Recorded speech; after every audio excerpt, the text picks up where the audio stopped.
बच्चों, आज हम बात करने वाले हैं मैट्रिक्स मल्टीप्लिकेशन की। इससे पहले वाले वीडियो में मैंने मैट्रिक्स एडिशन और सब्ट्रैक्शन को एक्सप्लेन किया था और उम्मीद है वो समझ में आ गया होगा और आपने क्वेश्चंस कर लिए होंगे। कोई डाउट हो तो मुझे बता देना। फिलहाल बात करते हैं मैट्रिक्स मल्टीप्लिकेशन की। तो मैट्रिक्स मल्टीप्लिकेशन के बारे में कुछ भी कहने से पहले मैं आपको मल्टीप्लाई करा के दिखाता हूँ सबसे पहले। उसके बाद रूल्स वगैरह क्या है, कैसे करते हैं, उनकी बात बाद में करेंगे, आप खुद समझ जाएंगे। मैं आपको मल्टीप्लाई करा के दिखाता हूँ। तो जब हम मैट्रिक्स की मल्टीप्लाई करते हैं तो मैट्रिक्स की मल्टीप्लाई नॉर्मल वे में नहीं होती है। ऐसा नहीं है कि हम एडिशन की तरह पहले एलिमेंट की पहले में कर दी, दूसरे की दूसरे में कर दी, ऐसा नहीं है।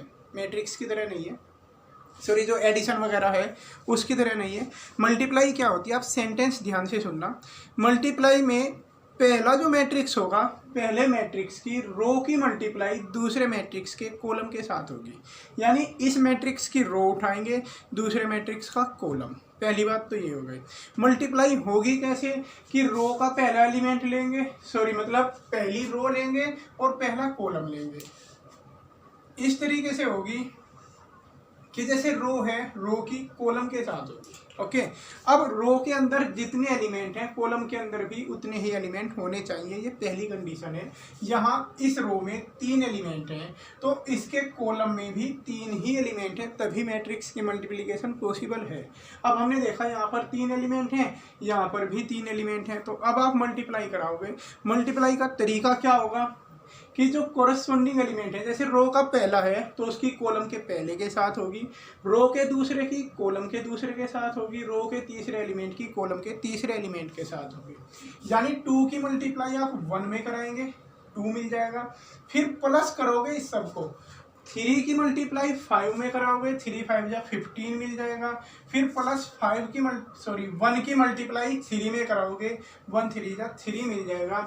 इस तरीके से आपको एक सिंगल एलिमेंट मिलेगा। हमने पहली रो की पहले कॉलम में कराई थी तो हमें पहली रो का पहला एलिमेंट मिला। अब अगर पहली रो की दूसरे कॉलम में कराएंगे तो पहली रो का दूसरा एलिमेंट मिलेगा हमें। यानी रो यही रखोगे आप, कॉलम दूसरा कर लोगे तो पहली रो का दूसरा एलिमेंट मिल जाएगा हमें, क्योंकि रो हम पहली ले रहे हैं तो रो तो यहाँ से डिसाइड होगी और उधर एलिमेंट कौन सा है वो उस कॉलम से डिसाइड होगा।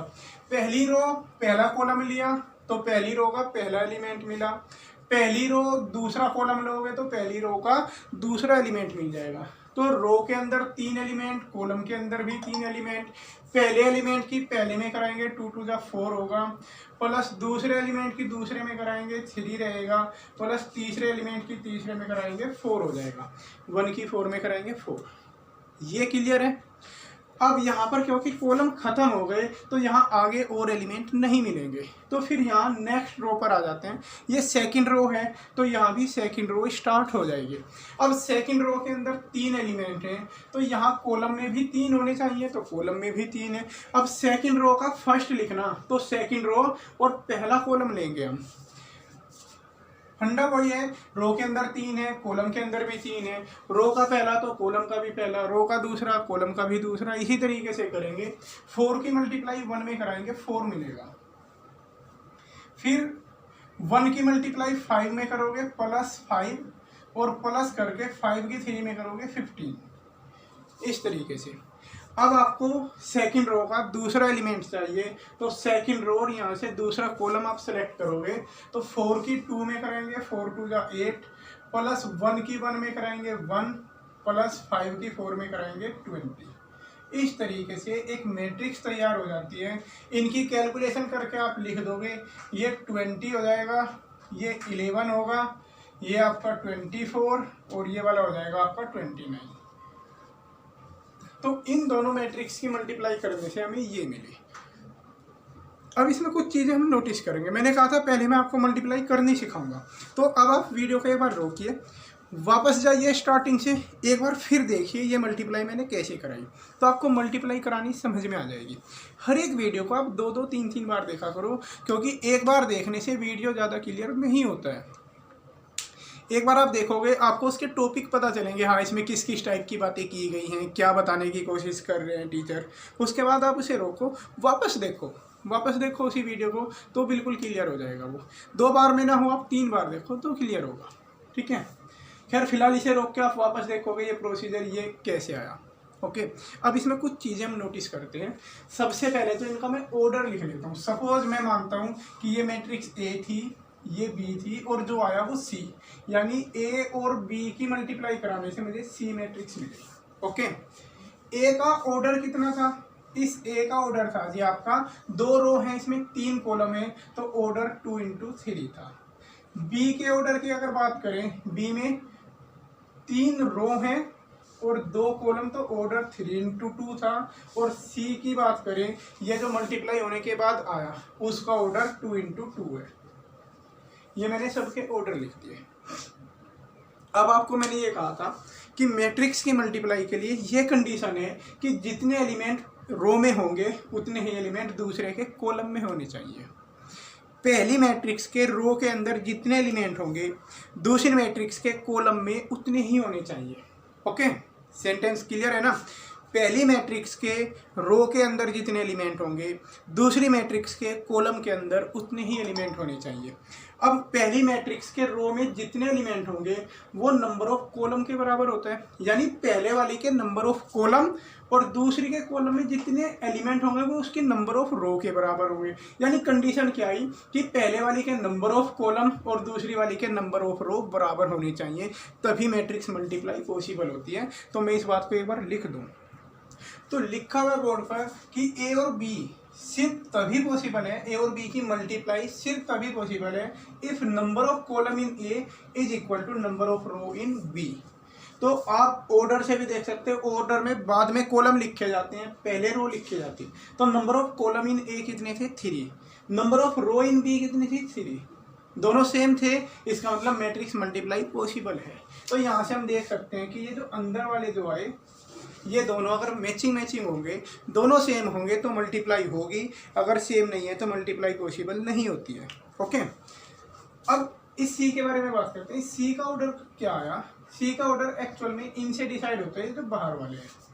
आप दोनों को साथ साथ लिखो, अंदर वाले दोनों मैच किए तो मल्टीप्लाई होगी और ऑर्डर ये वाला आएगा। वैसे ऑर्डर कैसे आया कि इसकी रो हमने कहाँ से डिसाइड करी? जो मैट्रिक्स मल्टीप्लाई हुई इसमें कितनी रो बनेगी ये डिसाइड किया हमने यहाँ से कि ए में कितनी रो थी और इसमें कितने कॉलम बनेंगे वो डिसाइड हुआ था बी से कि बी में कितने कॉलम बनेंगे। इसका मतलब जो इसकी रो हैं वे तो ए की रो के बराबर होंगे और जो इसका जो कॉलम है वो बी के नंबर ऑफ कॉलम के बराबर होंगे। तो इसी से एक और कंक्लूजन आया निकल के, एक ये कंक्लूजन आया निकल के कि ऑर्डर ऑफ ए बी, यानी ए और बी की मल्टीप्लाई का जो ऑर्डर आएगा वो होगा number of rows in A multiply number of columns in B, कि ए के नंबर ऑफ रो लेंगे और बी के नंबर ऑफ कॉलम लेंगे। तो इन दो चीज़ों को ये जो नोट डाउन मैंने करवाई तुम्हें, इन्हें बहुत स्पेशल ध्यान रखना क्योंकि इनके ऊपर क्वेश्चन बनता है, यूज होगा एक्सरसाइज के अंदर भी। जब मैं एक्सरसाइज के क्वेश्चन कराऊंगा, बेहद इंपॉर्टेंट कंसेप्ट है दोनों। ओके, मैट्रिक्स मल्टीप्लिकेशन के इसके अलावा कुछ प्रॉपर्टीज है मैट्रिक्स मल्टीप्लिकेशन की, उसे देख लेते हैं। अभी मैंने बोर्ड पर दो मैट्रिक्स ए और बी लिखी हुई है। अब अगर आप ए और बी की मल्टीप्लाई करें, ए बी फाइंड करें, तो ए बी 2 4 1 7, पहले ए लिखेंगे फिर आप बी लिखोगे और अब इसकी मल्टीप्लाई आप करा दोगे। वैसे पॉसिबल होगी मल्टीप्लाई क्योंकि इसके अंदर 2 एलिमेंट हैं, वहाँ भी 2 एलिमेंट हैं, तो मल्टीप्लाई हो जाएगी। वैसे भी पहले वाली में नंबर ऑफ रो कितने हैं, सॉरी पहले वाली में नंबर ऑफ कॉलम 2 हैं, 2 कॉलम है, दूसरी में नंबर ऑफ रो भी 2 हैं, तो मल्टीप्लाई तो हो जाएगी।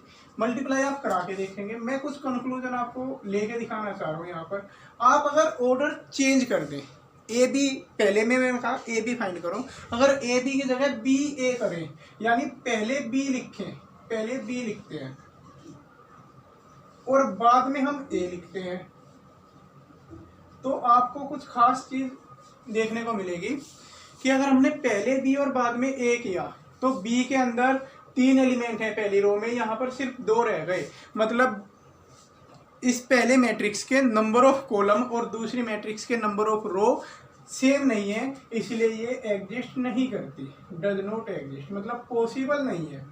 तो यहाँ से एक कंक्लूजन ये निकला कि ये जरूरी नहीं है कि ए और बी की मल्टीप्लाई होती है तो बी और ए की भी हो जाएगी। ठीक है, ये जरूरी नहीं होता है कि अगर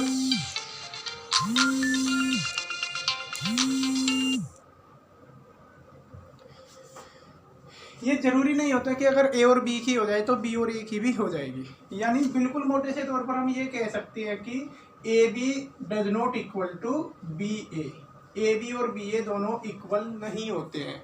आप चेक करा के देखोगे, कोई भी दो मैट्रिक्स लेना, आप बुक के अंदर भी क्वेश्चन दे रखा है so that A B is not equal to B A. आप दो मैट्रिक्स की मल्टीप्लाई करा के देखना, अगर आप ऑर्डर चेंज कर देते हैं तो मैट्रिक्स मल्टीप्लिकेशन सेम नहीं आती, डिफरेंट आती है। इसलिए हम ये कह सकते हैं कि मैट्रिक्स मल्टीप्लिकेशन कम्यूटेटिव नहीं होती। बहुत इंपॉर्टेंट कंसेप्ट है, इसका भी बार बार यूज होगा।